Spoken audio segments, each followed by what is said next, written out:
السلام علیکم ورحمۃ اللہ وبرکاتہ۔ عالم اسلام کے مسلمانوں کے لیے خوشخبری۔ شہر حیدرآباد کی مشہور و معروف دینی اقامتی ہمہ وقتی درسگاہ جامعہ انواریہ کے زیر اہتمام قرآن مجید کی تفسیر کے علاوہ حدیث شریف و فقہ کی مشہور و معروف معتبر و مستند صحاح ستہ کو ملا کر جملہ 25 کتابوں کی ویڈیو ریکارڈنگ کا سلسلہ شروع ہو چکا ہے۔ اسی کی ایک سنہری کڑی جامع ترمذی شریف کا درس بھی ہے جو الحمدللہ جاری و ساری ہے۔ بیات شیخ المشائخ حضرت سید محمد عبد القدیر الحسینی المعروف نورانی پاشا رحمۃ اللہ علیہ، بانی و فاؤنڈر جامعہ انواریہ و باب العلم انواریہ ایجوکیشنل سوسائٹی حیدرآباد۔ سب سے پہلے عربی عبارت پڑھی جائے گی، ترجمہ کیا جائے گا، مختصر سی تشریح بیان کی جائے گی تاکہ احادیث شریفہ کا منشا اور مقصد سمجھنے میں آسانی ہو۔ اللہ تعالیٰ سے دعا ہے کہ وہ ہم کو سننے اور سنانے سے زیادہ احکام شریعت پر عمل کرنے کی توفیق عطا فرمائے، آمین۔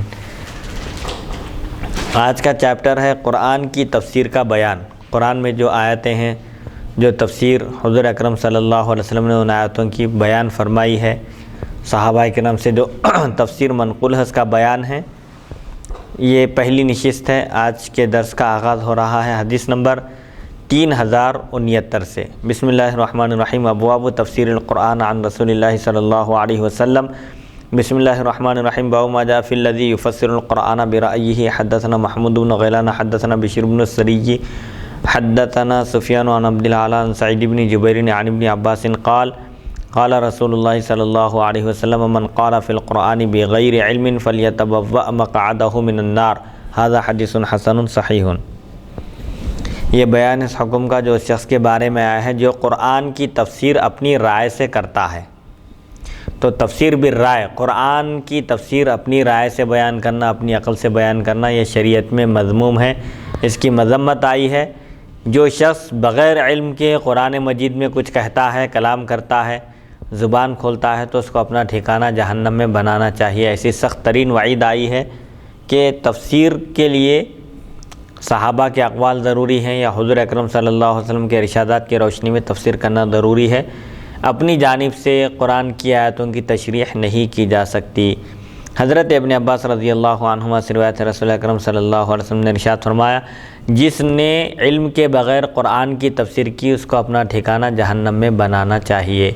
بلا علم قرآن مجید میں کچھ گفتگو کرنا، زبان کھولنا یا آیتوں کی تفسیر بیان کرنا اور یہ کہنا کہ اس آیت کا مطلب یہ ہے، یہ بھی شرعاً درست نہیں ہے۔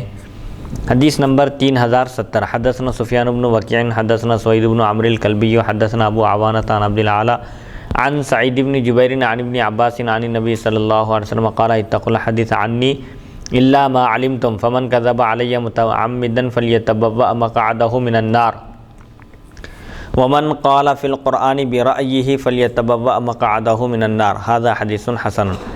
حضرت ابن عباس رضی اللہ عنہما سے روایت ہے، نبی کریم صلی اللہ علیہ وسلم نے ارشاد فرمایا، مجھ سے حدیث بیان کرتے ہوئے ڈرو ما سوائے اس کے جس کا تمہیں علم ہو، کیونکہ جس نے جان بوجھ کر مجھ پر جھوٹ بولا اس سے اپنا ٹھکانہ جہنم میں بنانا چاہیے، اور جو قرآن کی تفسیر اپنی رائے سے کرے، جو قرآن کے بارے میں اپنی رائے سے گفتگو کرے تو اس کو بھی اپنا ٹھکانہ جہنم میں بنانا چاہیے۔ حضور اکرم صلی اللہ علیہ وسلم اس حدیث شریف میں آگاہ فرما رہے ہیں، متنبہ فرما رہے ہیں کہ مجھ سے حدیث بیان کرنے سے بچو مگر جو تم جانتے ہو، یعنی جس حدیث کے بارے میں یقین ہو کہ یہ حدیث ہے، ارشاد رسول ہے، حضور اکرم صلی اللہ علیہ وسلم نے اپنی زبان اقدس سے فرمایا ہے، یقین ہے تو بیان کرو۔ اگر شک ہو یہ حدیث ہے یا کسی کا قول ہے تو پھر اس میں احتیاط سے کام لو۔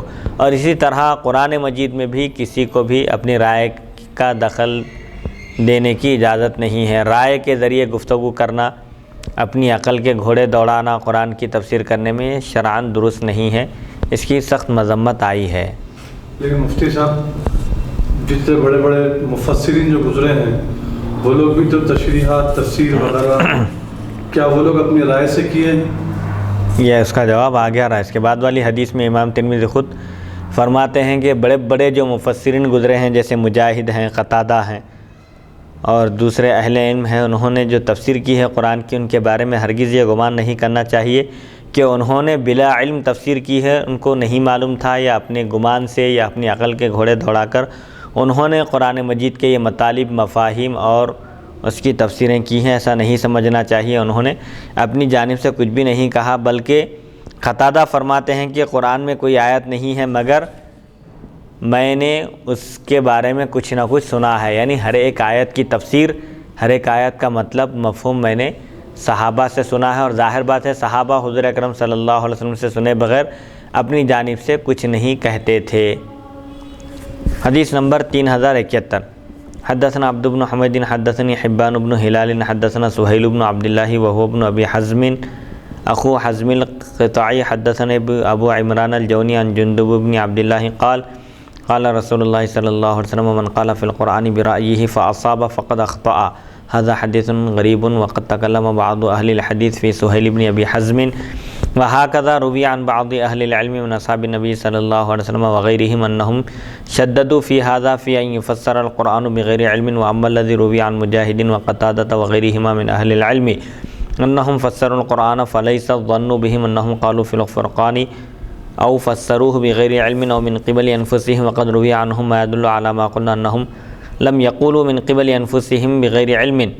حدثنا حسین بن مہدی البصری حدثنا عبد الرزاق عن معمر عن قتادہ قال ما فی القرآن آیۃ الا وقد سمعت فیہا شیئا۔ حدثنا ابن ابی عمر حدثنا سفیان بن عیینۃ عن الاعمش قال قال مجاہد لو كنت قرأت قراءة ابن مسعود لم احتج ان اسأل ابن عباس عن كثير من القرآن مما سألت